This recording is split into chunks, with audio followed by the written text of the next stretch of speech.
Pagi anak-anakku kelas 6, bagaimana kabar kalian? Semoga anak-anakku dalam keadaan sehat, tiada kekurangan suatu apapun. Hari ini kita akan belajar daring bersama, tema 3, subtema 3, ayo menjadi penemu, pembelajaran yang kedua.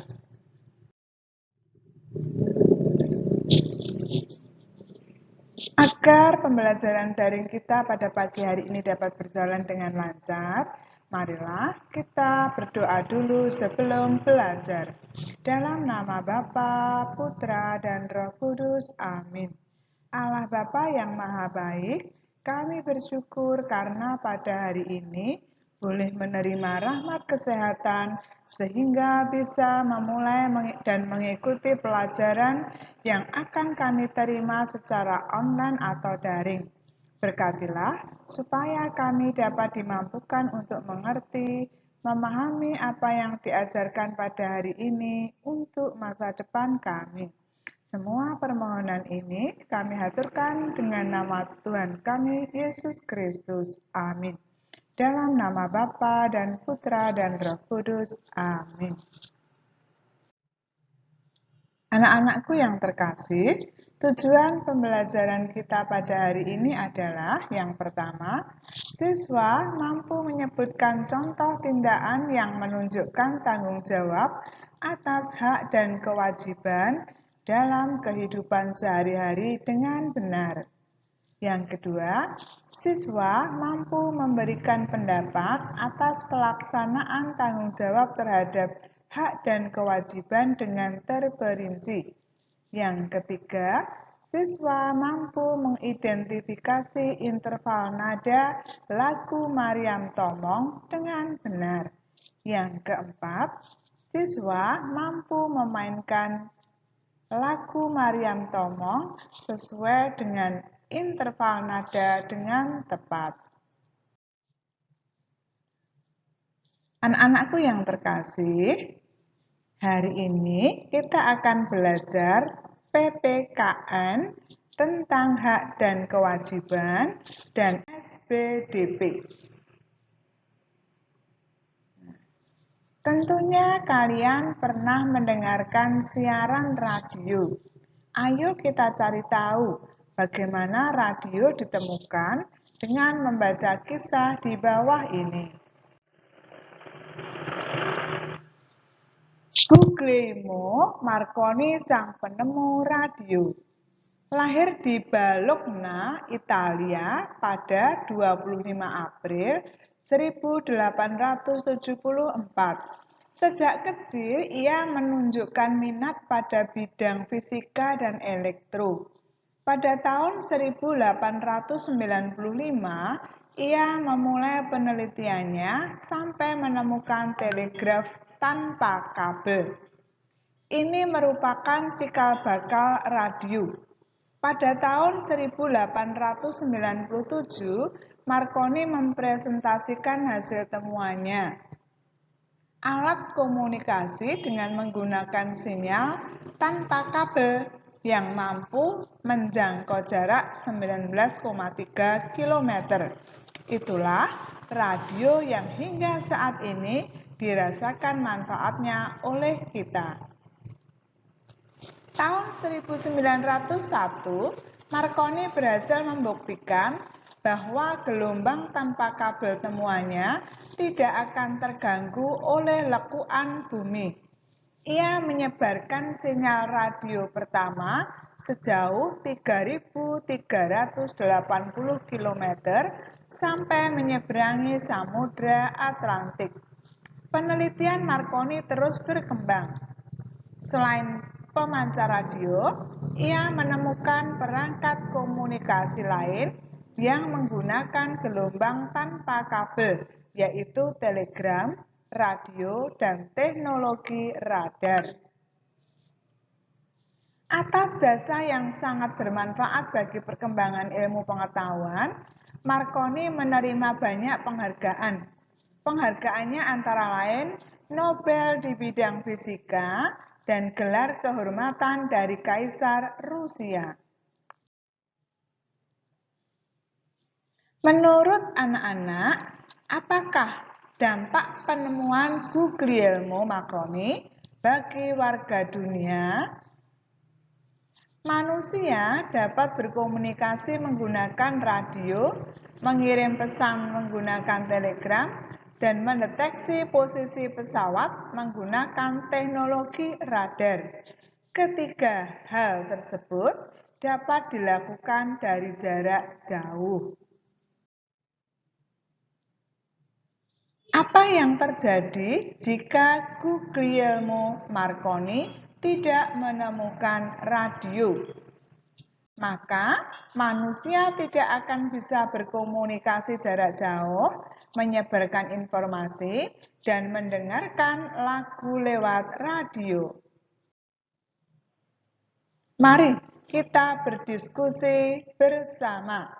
Silahkan anak-anak simak cerita di bawah ini. Lani suka sekali mendengarkan berbagai lagu dari stasiun radio.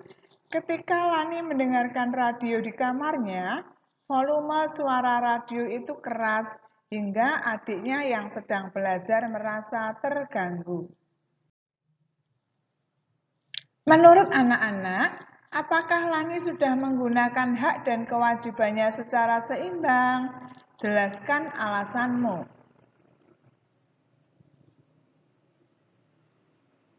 Rani belum melaksanakan hak dan kewajibannya secara seimbang. Meski Rani berhak mendengarkan radio, tetapi Lani tidak memikirkan kewajibannya untuk mendukung adiknya mendapat pendidikan. Kesimpulannya, meskipun Lani mempunyai hak untuk mendengarkan radio, adik Lani juga mempunyai hak untuk belajar dengan nyaman. Hak Lani dibatasi oleh hak orang lain. Lani harus bisa mempertanggungjawabkan terhadap haknya. Selain itu, setiap anggota keluarga juga mempunyai kewajiban untuk menjaga kenyamanan di rumah. Perhatikan hal berikut ini. Berikan pendapat anak-anak tentang kegiatan berikut. Apakah Lani sudah melaksanakan hak dan kewajibannya dengan tanggung jawab? Nah, mari kita bersama-sama mengemukakan pendapat dari gambar yang disajikan di layar. Gambar yang pertama ada 3 orang anak. Nah, 3 orang anak tadi masih kecil, masih SD. Mereka bertiga berboncengan naik motor tanpa menggunakan helm. Menurut anak-anak, apakah ketiga anak tersebut sudah menggunakan hak dengan tanggung jawab? Ya. Jawabannya, ketiga anak tersebut belum menggunakan hak dengan penuh tanggung jawab karena mereka belum cukup umur untuk memiliki hak berkendaraan atau naik sepeda motor. Apakah mereka bertiga sudah melaksanakan kewajiban dengan penuh tanggung jawab? Belum, karena mereka bertiga tidak mentaati undang-undang seperti tidak menggunakan helm, berboncengan 3 orang, dan karena mereka masih di bawah umur, maka mereka mesti belum mempunyai SIM. Gambar yang kedua, perhatikan. Ada seorang anak sedang mengikuti ulangan. Kemudian dia mengambil selembar kertas dari laci. Ternyata kertas tadi berisi contekan ulangannya. Dia berhasil mendapatkan nilai yang tinggi, tetapi dari mencontek. Apakah menurut anak-anak, anak tersebut sudah menggunakan hak dengan penuh tanggung jawab? Jawabannya belum, karena si anak tadi ingin mendapatkan nilai yang tinggi dengan cara mencontek, bukan hasil pekerjaannya sendiri. Kita lanjutkan. Menurut anak-anak, apakah anak tersebut sudah melaksanakan kewajiban dengan penuh tanggung jawab? Iya, jawabannya belum. Karena ia tidak mau belajar sebelum menghadapi ujian. Tetapi ia malah hanya menyiapkan contekan. Menurut anak-anak, mengapa kita harus melaksanakan hak dan kewajiban dengan penuh tanggung jawab? Apa yang terjadi jika tidak melaksanakan hak dan kewajiban?